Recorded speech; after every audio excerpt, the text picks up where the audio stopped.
Today we are talking about Imposter syndrome. Wow. We didn't even time that on purpose. No, we didn't. Yeah. So I've been actually thinking a lot about imposter syndrome recently because of my injury. I tend to feel imposter syndrome the most when I am going through injury because let's start over. Okay. What is imposter syndrome? What is happening?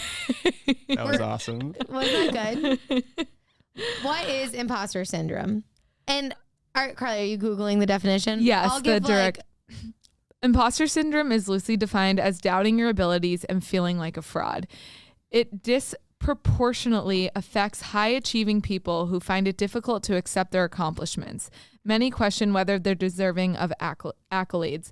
So, with that being said, I feel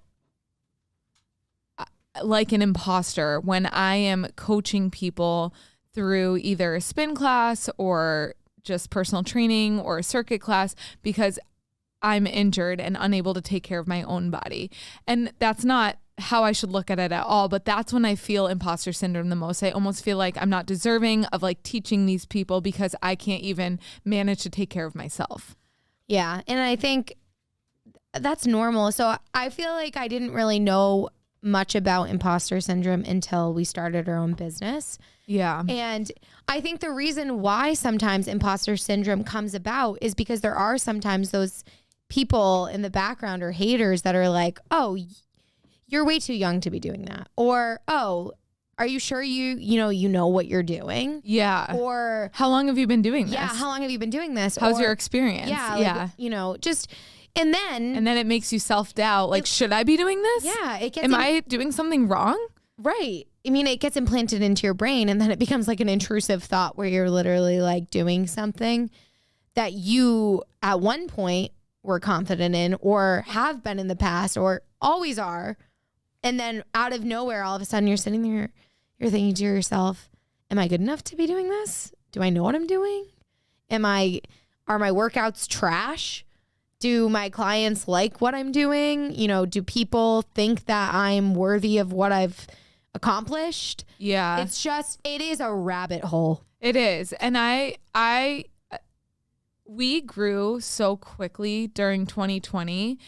And I feel like 2020 was like the year of opportunities with Built by Byron, with Eat the Damn Cake. Like everything just piled up one after another. We got all these opportunities to teach at amazing places. And then 2021, we still did. And 2022, we haven't been teaching at as many places. And that's because the market is just not as much there anymore. But then I'm like, oh my gosh, are we like failing now as a business? No. Like, is this not like, are we not good enough anymore to be teaching at these places? And like, that's where my mind goes because 2020 was such a like explosive growth for us. Yeah. And it was like the thing that everyone was doing, like teaching outside and leading these classes. But now there are so many, every studio has returned to back inside and things like that.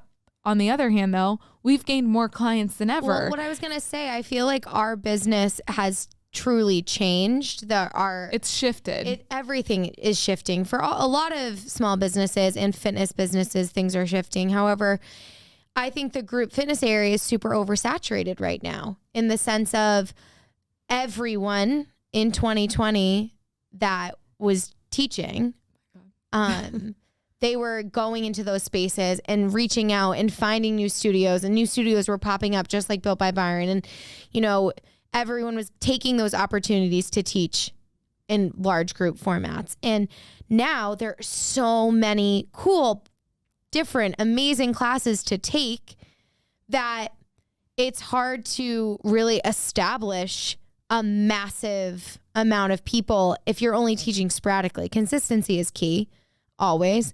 And if you're not on a consistent schedule, then it's really hard to build a class, which we are fully aware of. However, I think our business has totally shifted into more personal small group training and smaller circuit class training with strength. And I love the way that it's going. And yes, it's easy to, dwell on the past for us and get that imposter syndrome of equating success to the amount of people in a class or equating success to the amount of places we're teaching. But, that for us, I think, you know, and I think this is cool for all of you to listen to, because Carly and I haven't really spoken to each other about this. No. So we're really just speaking through our feelings. It's like a little I have had a therapy full-blown therapy session today. Yeah. I'm really happy for these things that you're coming about. Breakthroughs. Breakthroughs.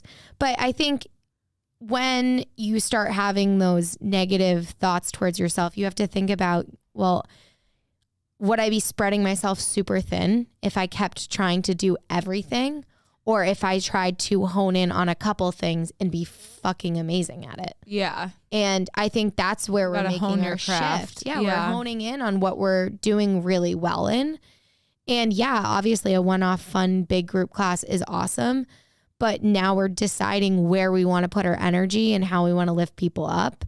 And I think that's something that we just need to continue to remind ourselves when we do think, oh my God, are we good at what we do? Is what we're doing enough? Because it absolutely is.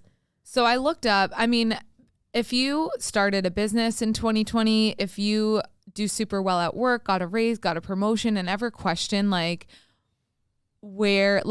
why this is happening to you, if you don't feel like qualified for it or whatever it might be. Or even if you literally, you know, imposter syndrome doesn't have to just be career wise. It can be relationship wise, like you as a partner, or you as a friend, or as a parent, like just anything where you have once maybe felt confident in or have never felt confident in, but you're actively doing that. So you're a partner to someone and you've always been a partner to someone for a while, like 4 or 5 years or a month or 2 months, whatever.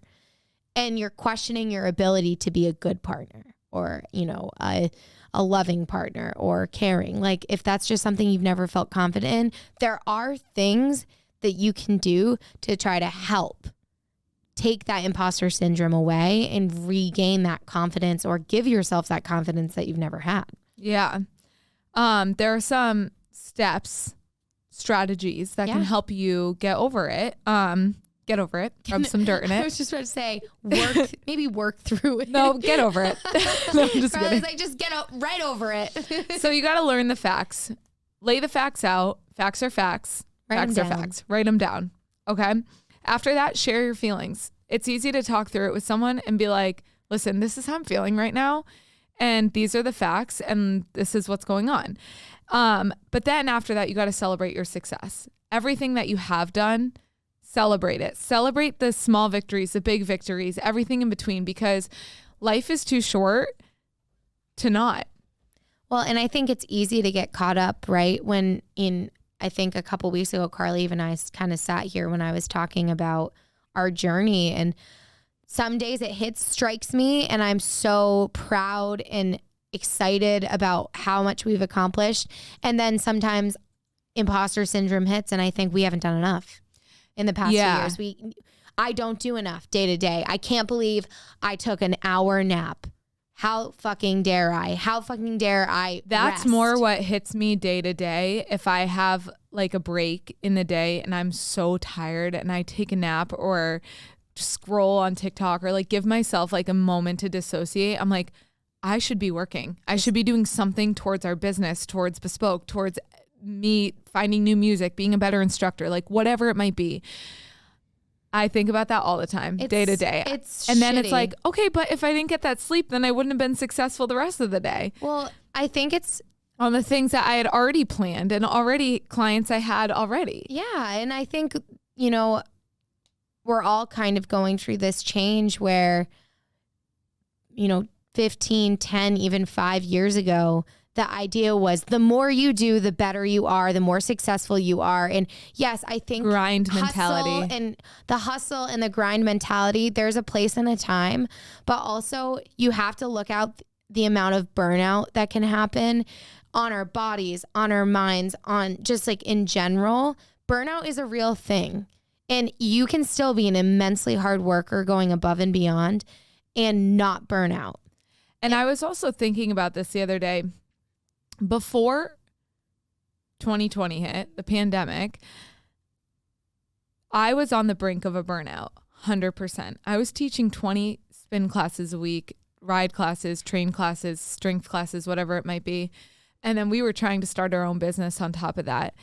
And I knew my body couldn't do that for much longer at 25 years old, which is crazy. And I also knew that I needed to slow down at some point, which is why we were trying to start our own business so that we could kind of take a step back from like teaching so much just to make a living. And when 2020 hit, I don't want to say I was like grateful for it, but it really opened my eyes to slowing life down. Yeah. To really slowing down, choosing the things in life that were important, like reprioritizing what was important to me. And I really learned that my body's health is the number one priority. Yeah. And if I don't have that, then I don't have anything. Right. You know, so I mean, especially career-wise, because my whole career is based off my body being able to move correctly. Right now. At the moment. Yeah. Yes. At the moment. Yeah. You're not nothing without your body, Carly.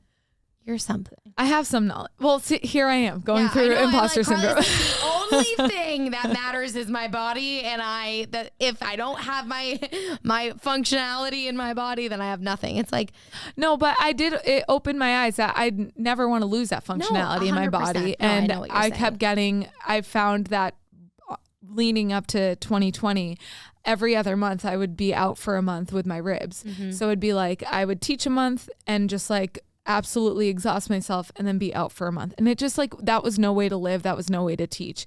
Right. But going on with this other strategies that we were talking about, this like kind of relates back to everything.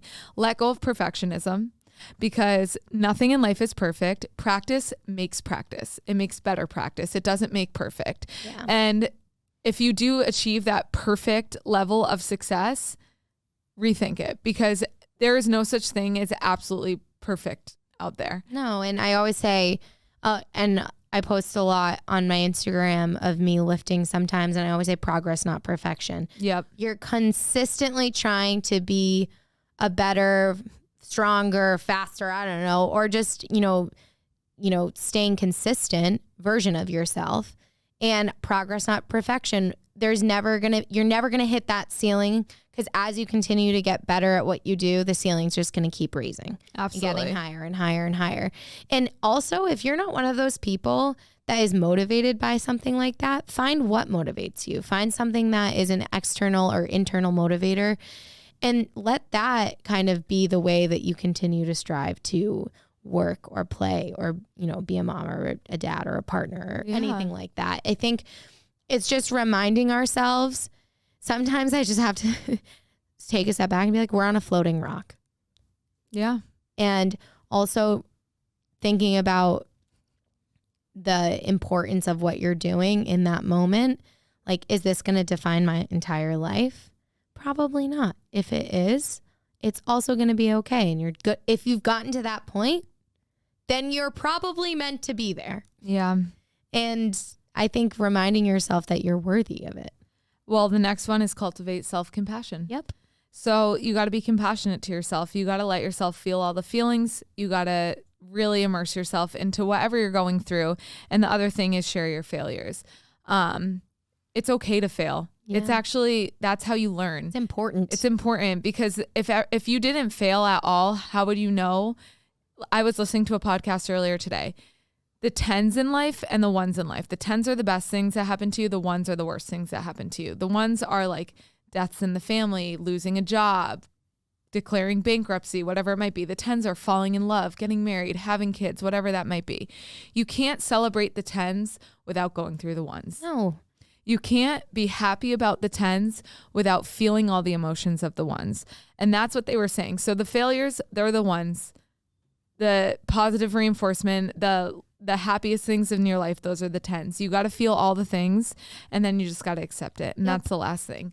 Accept it. And you got to realize that you are important. You are so, what's the word I'm looking for? You valuable? are, valuable to this planet, to the people around you. And you just got to own it. Yeah. Own your life. Take your tops off. Shake your tatas. No. No. Nope. I don't. I had to put my own little spin on it. Of course you did.